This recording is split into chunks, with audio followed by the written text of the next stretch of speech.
anymore. No Kelsey, huh? Yeah, Kelsey's up there in age now. I mean, the productivity dropped off a lot. Him and Taylor Swift just got engaged, and so, it's just kind of one of them things of like, it's time to move on from the whole Travis Kelsey thing. I think he's still going to be productive. He's still going to have a good season, but he definitely slowed down a bit last year. Oh, yeah, for sure. All right.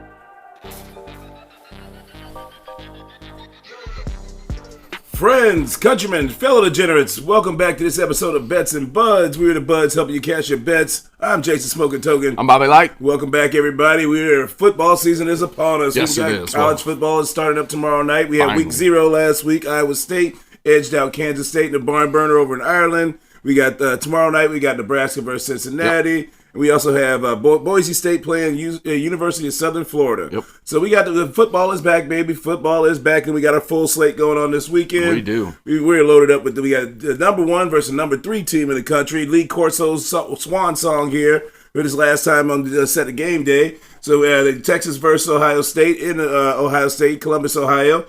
We also got Notre Dame versus Miami. This is 6 versus 10 teams. Notre Dame being the 6, Miami being the 10 down there in South Beach. With a bang this year. Oh, yeah. They started out with banger after banger after banger, baby. And we also got LSU versus Clemson, so number 9 LSU. LSU trying to stop their losing streak of losing in the opener for this. If they lose this year, that'll be 6 years in a row. LSU being the 9th seed, Clemson being number 4. So college football is back in full swing. The season's exciting. And to all those people that used to say, playoffs would ruin the regular season, piss off. You didn't know what the hell you were talking about. It's actually enhanced the regular season because now you're not scared to lose one game, and you're not playing the Sisters of the Blind anymore, on your schedule. So yeah, and the SEC's moving to 9 conference games next season. Yep. So it's going to be action-packed this whole time, man. Did you watch in that series, the SEC what is it, Any Given Saturday? No, I haven't. Oh, it's pretty good, man. It's pretty good. Yeah, they highlighted LSU, Mississippi State a little bit, but they also sprinkled in, because Lenora Sellers from next year from South Carolina. I mean, it was pretty good. Right. Yeah, it's pretty good. Check it out. Pretty good series. All right, so we're going to go ahead and cover a little bit of NFL news. You got anything going on the slate with the Cardinals here, Bobby? Yeah, this will be the last time I talk about the Cardinals. Once football starts, I'll be dedicated. The Cardinals are so far out of this now. They're 65-68. They're trailing the Brewers, Brewers by 18 games. They're 6.5 games now behind the Mets. And it's not going to get any better. You've got, they're 65-68. So there's 29 games left in the season. I mean, just play it out, be done. And chance for next year. Start to retool, but come on, Kyle Bloom. Yes, yes. I mean, you're seeing some positive things out of Gorman lately. He's made a switch. He's obviously making more contact. He's still going to strike out a ton. That's just what power hitters do. They strike out now or hit home runs. That's it. I say he's going to have to. They're going to have to. I mean, they got too much of a logjam in the infield, man. Yeah, so his defense has got to pick up somewhere. If it doesn't, or they don't want to commit to like an off-season training regimen or something like that, I mean, he'll probably be traded. in the offseason. I mean, he needs to. There's several players they need to assess and figure out if they're going to be moving on. And Newbar will probably be traded during the offseason. Yeah, it's time. It's time to. I mean, unfortunately, and Cardinals fans hate to hear this, but it's time to retool. Yeah. And rebuild. Well, I mean, then they're upset because they had the lowest attendance. First 17,000. First time under 20,000 in that ballpark. For sure. Yes, in that ballpark for sure. So, I mean, because that opened in 2006. Yeah. So they've been riding a 19-year wave in that ballpark. Oh, yeah. And it has come to an end. Well, then they had the bad optics that they put out their schedule release for next season, on top of the fact they're going to raise prices. Oh, yeah. Well, So they're trying to offset the losses because they weren't banking on the ballpark. Well, that's not going to get more people in there. It's definitely not, especially with the lineup they're going to probably end up putting out next year. So we'll see. Yeah, it's going to get much, much worse for the Cardinals. Yeah, it's going to be some dark days for a while, but thank God we got football. Yeah, this will be the last time you see this on the show for this year. We'll obviously talk about postseason baseball when it comes back around, but the Cardinals are dead. Right. Yeah, it's football season, and that's where my focus is. So. Yep. All right, so let's start out with a little NFL news before we're going to dive into some fantasy football rankings here. There's not a whole lot of action going on with a lot of people. Wasn't any major cut news really this year? No, nothing crazy. No, for the most part, there was no big veterans that got cut. I mean, still, they figured out the contract with Trey Hendrickson, so they got him signed up on a one-year deal. So. Actually, the surprising one, because especially in the aftermath of the Thielen trade today, so Adam Thielen going back to the Vikings for a 5th rounder next year and a 4th rounder, 27, something like that. But then on top of that, Carolina cut Hunter Renfrow. Yeah. Who's a damn good slot receiver, even though he was sat out of the NFL last year for one season. Yeah, and he was kind of on the decline with the Raiders. He was. But I look for somebody to pick him up. I don't know, man. Like, the problem with Hunter Renfrow, and here's what happens with the NFL a lot. If they view you as a problem, he can kind of be a malcontent in the locker room, just from what I've heard through the years and years past. And he's definitely not a quiet, guy. No, whatsoever. not by any means. I mean, he kind of fell in that whole Cole Beasley category where he kind of can, like and look what happened to Cole Beasley. Right. So then you start ruffling feathers in the locker room, and it's kind of hard to stick around in the NFL. Any type of distraction that you are, if your productivity doesn't outmatch your distraction. Right. I mean, because that's why Cam Newton got finished early, because then nobody wanted to pick. Cam Newton was too big of a personality. Same thing with Tim Tebow. Too much news, too much exposure for a backup quarterback. And not enough bang. For a backup quarterback. Right. Nobody wants a backup quarterback that the media is trying to come talk to more than the starting quarterback. That just said it's a bad optic for your locker room. True. All right, so then we also have Rashee Rice, got his 6-game suspension, and they finally got him going for the start of that for his hit and run violation that he had going on with that situation. That's pretty much all I have on the football news and notes. So how do you look at it in a fantasy perspective? Do you take a flyer on him late round if you're still sitting there in like the 10th or 11th? If I had some awesome receivers, maybe. 6 games is a long time. That's a long time, especially you get any injuries. I mean, like to sit and hold him out, because it's not like you can put him on the IR because he's not injured. No. So, that's one of those things. It's like somebody else wants to draft him, good on you, but if not, hopefully he stays on the waiver wire and you just keep your eyes on him for when he gets ready. Yeah, and you get lucky enough to snatch him like a week early. Right, or something exactly. Like that. Exactly. So, that's pretty much how I would look at approach that whole concept with him. All right. So, we got so I'm going to go rank our top running backs here. So, I got a top 5 of my running backs. And this is my rankings. This isn't off of what any ADPs or anything like that. So I got Saquon Barkley as a number 1 because of his season he had last year. It's pretty much the same offensive line coming back, same systems coming in place. So I like Saquon Barkley coming up big. Going in number 1? Yep, they go on number 1. My number 2 running back, I got Bijan Robinson. Okay. Bijan Robinson. I've got him flipped. Yeah, they've got a lot of people have Bijan as number 1, but right now, I mean, until I see. It's hard to say no to Saquon. It's not like you're not going to take him. Right. And but Bijan, he had like over 1,800 total yards last year. He did. I think about 14 touchdowns. So, I mean, he had an awesome season. And I mean, the offense. The one thing I didn't like, so they did lose their right tackle. They lost their right tackle to injury, so he's going to be out for like 6 to 8 weeks. Right? Yeah, so he's going to be out like 6 to 8 weeks or so. So they picked somebody else up, but obviously they had to pick somebody else up. They didn't have anybody in house. He's not going to be as good, obviously. But so then my number 3 running back, I got Christian McCaffrey. Really? McCaffrey was my number 3. See, I was scared off McCaffrey in my top 5 because the 49ers went and made that trade for Brian Robinson Jr. And the fact that Christian McCaffrey, he always finds a way to have a little nagging injury. He does, but that's the reason why I put him at 3 is because of Brian Robinson pickup. Okay. Because now there's going to be, he's not going to have as many touches. He doesn't have to have and as some many of those touches. tough carries. But that's going to bring his fantasy value down a little bit. It could, but he's an explosive player still, too. So there's no doubt. There's a lot of big play value there. So, like with Brian Robinson Jr. there, now you got a couple of those tough runs on 3rd and shorts, and you're not going to have McCaffrey having to pound his way and getting banged up by a big defensive tackle. So then my 4th running back I had was Derrick Henry. Okay. Derrick Henry, that offense, and Derrick Henry showed he still got that motor to get it going. I had Derrick sitting at 3. Yeah, so I had him at number 4, and then my number 5 running back, and the reason for this being, a lot of people had Jahmyr Gibbs up there pretty high. I have Gibbs up high, but the problem is Montgomery vultures a lot of touchdowns from him. He does. A lot of touchdowns, and they're really a 1-2 punch. Gibbs is very explosive, but Montgomery being in the lineup too kind of held it back. So my number 5 was Ashton Genty. Because Ashton Genty's got he's going to get a lot of value. Okay. Pete Carroll loves to run the ball. He looks a lot like Marshawn Lynch. That's the comparisons he's getting from everybody. So, I mean, that's my top 5. Yeah, so I had Barkley and Robinson flipped, 1 and 2, so Robinson going 2nd. Henry sitting at 3rd. I've got Gibbs sitting up there at 4th. Okay. Because, I think he has another level still to his game. Yeah, he does. I mean, he's got a gear. And then I also have Genty at 5th because with that Pete Carroll system, I think he's just going to smash mouth that in there. Oh, yeah. And as long as he stays healthy, there's no reason that he can't put up top 5 numbers at the running back position. Absolutely. All right, so next up we're going to move to the wide receiver position. So wide receivers, I mean, there's so many receivers in the NFL that can really make big plays and big explosion, but there is definitely a tier to this thing. Yes. So Jamar Chase, with the Triple Crown winner from last year, got paid, got his money. Joe Burrow's going to be playing lights out again. So he's my number one. He's got to be number one. He's and a lot of people, they got him number one overall. In many mock drafts. I mean, with that, if I had that first pick, it would be tempting. Yeah, it'd be tempting. I mean, because he eats, man. He run after the catch. He big plays down the field. He's got the quarterback there for you to make the big plays and get him the ball. And they didn't do anything on defense. Right. Nothing changed from last year. Right. So my number 2. Now this is.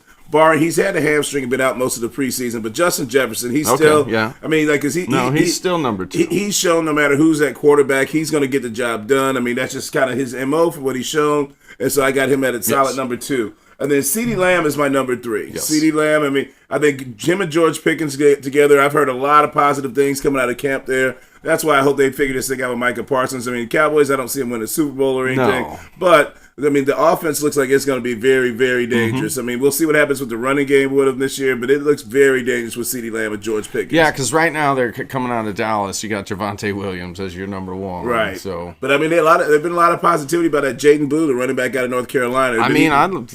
He's a small kid, but there's no reason he can't pull on a Pollard role. Oh yeah, exactly. They did with Zeke a couple years ago. Absolutely. All right, so then my number 4 I have is Nico Collins. Nico Collins has been skyrocketing up there as being one of the top receivers in the NFL. Yes. He's got C.J. Stroud as his quarterback, and so, I mean, it's just going to be really, really interesting. And he's got really no competition. Yeah, I mean, he's really got no competition for touches because Tank Dell is going to be out for a while. Well, they did bring in Christian Kirk, but, I mean, Christian Kirk's more of a possession guy. Yeah, he's going to but Nico takes the top off the defense. He is going to be your long bomb specialist. And then my number 5 pick is actually Brian Thomas Jr. Okay. That is my number 5. He had actually a sneaky good year last year. Oh, he had an excellent 1,300 yards, man. He put up 1,300 yards receiving as a rookie with the shaky quarterback Quiet situation. Yards, too. Because nobody's really talking about Jacksonville. And then Trevor Lawrence, had some injury issues last year, but so no matter what the quarterback, he was still producing, and I quietly kept. I mean, he's my number 5. Okay. All right, so now we go to the tight end position.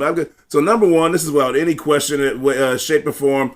Brock Bowers. Bowers had one of the best rookie seasons of all time as a tight end. He's explosive. He's pretty much everything that we thought he was going to be coming out of Georgia. And, I mean, with Jacoby Myers being disgruntled now down there with the Raiders. That I don't like to a degree just because that's going to there'll be a little bit more focus. But, I mean, at the end of the day, he's going to end up playing with the Raiders because he requested a trade, trying to get more money. Right. I don't think it's going to happen. And he's not going to sit out games, though, because he's not going to lose those game checks. Losing money. Yeah, you're just losing game checks. So that's not going to happen. So we'll see how that gets figured. Yeah, Bowers is definitely the number 1. Yeah. Absolutely. So then we got Trey McBride. Trey McBride for the Cardinals. That's my number 2. See, I still have Kittle sitting at number 2 and McBride at 3 only because the San Francisco situation is just as bad. Like, they've got Pearsall, Jennings, like he's doing the holdout injury thing. Right. I think Kittle just keeps on eating. Over the last 2 years, he's been the number 1 tight end. He was on my team last year, and he definitely helped me win the championship. So, but I had McBride just because McBride got paid. He's a little bit younger, and he just doesn't catch enough touchdowns. Yeah, he doesn't get enough touchdowns, but we'll see. And that's part of that's the Kyler Murray effect, right? As he far can't as see him. Yeah, exactly. He can't see him to get there. So a lot of times he's scrambling around, and then all of a sudden he goes, "Oh shit, I can just run this in," type of thing. Or either it's James Conner getting in there. So, right. But I mean, as far as the yardage, everything, he's pretty much a really complete tight end. So I got him as my number 2, and then George Kittle is my number 3. Your number 3. Yeah. So my number 4 was Sam Laporta. Laporta, I mean, he just, again, we'll see what the offense looks like without Ben Johnson there this year, but he's a very effective target since he's been in the league. That's the question about that offense, too, that, I mean, even with the Gibbs and Antonio St. Brown, are they going to be eating with the same frequency that they did in years past? Yeah, because who is their new offensive coordinator? It's Johnny Morton. It's and it was the old wide receiver. I thought it was the old wide receiver Johnny Morton, but it's actually not. No, it's another Johnny Morton. He was because when I looked into it after we said that after the show, I was like, oh no, that's not that Johnny Morton because he's actually been in the organization for a while, so he's actually very familiar with all this personnel. Okay, so that he just got promoted. And then my 5th tight end was T.J. Hockenson. T.J. Hockenson with the Vikings. I think he's an explosive, consistent target, and that's kind of where I fell him at number 5. I wrestled with this one too. I actually got Njoku up at 5 just because of that quarterback situation. You've got an older Joe Flacco. But he likes to check down. He does like to check down. I mean, Njoku did good numbers when he had Flacco there. I just had to stay away from that because that quarterback, it's a Browns, man. It is. But it's like, okay, I'll preface this by saying, as long as Flacco's the quarterback, Njoku should be top 5 tight end. I guess for me, I looked at it like, if I had Hockenson sitting there and I had Njoku sitting there, I'm going to take Hockenson because I know if I waited by 2 or 3 more rounds, I could probably still get Njoku. Right. But if I go and I draft Hockenson like there, I know if I waited the rounds for Hockenson when I'm looking for a tight end, he's probably not going to be there anymore. No Kelsey, huh? Yeah, Kelsey's up there in age now. I mean, the productivity dropped off a lot. Him and Taylor Swift just got engaged, and so, it's just kind of one of them things of like, it's time to move on from the whole Travis Kelce thing. I think he's still going to be productive. He's still going to have a good season, but he definitely slowed down a bit last year. Oh, yeah, for sure. All right, so then the last positions I was covered here was the QBs. QBs I always go last because those are, I won the league last year with Baker Mayfield as my quarterback, and I didn't even draft Baker. I ended up picking him up off the streets because he was out there available on the streets afterwards. So, so number 1, I have Josh Allen, and most of these guys are up there for where they are because of their mobility and their running ability. So Josh Allen is number 1. He gets a lot of touchdowns on the ground and, of course, in the air. Number 2 is Lamar Jackson. Jackson. Very similar. I had him flipped, but Lamar Jackson, a lot of touchdowns in the air and on the ground too as well. Jaden Daniels was my number 3. Jaden Daniels up and coming, especially now they got Scary Terry back in the fold. And he had like 890 rushing yards last year too. So he's running the ball very effective. He's like a baby Lamar Jackson essentially, and then with a probably better arm. And then Jalen Hurts was my number 4. Again, this is because this is a byproduct of the ground game. And he gets a lot of 1-yard touchdowns. A lot of touchdowns. That tush push, he gets a lot of touchdowns. And then my number 5 was Joe Burrow. Just because of the volume.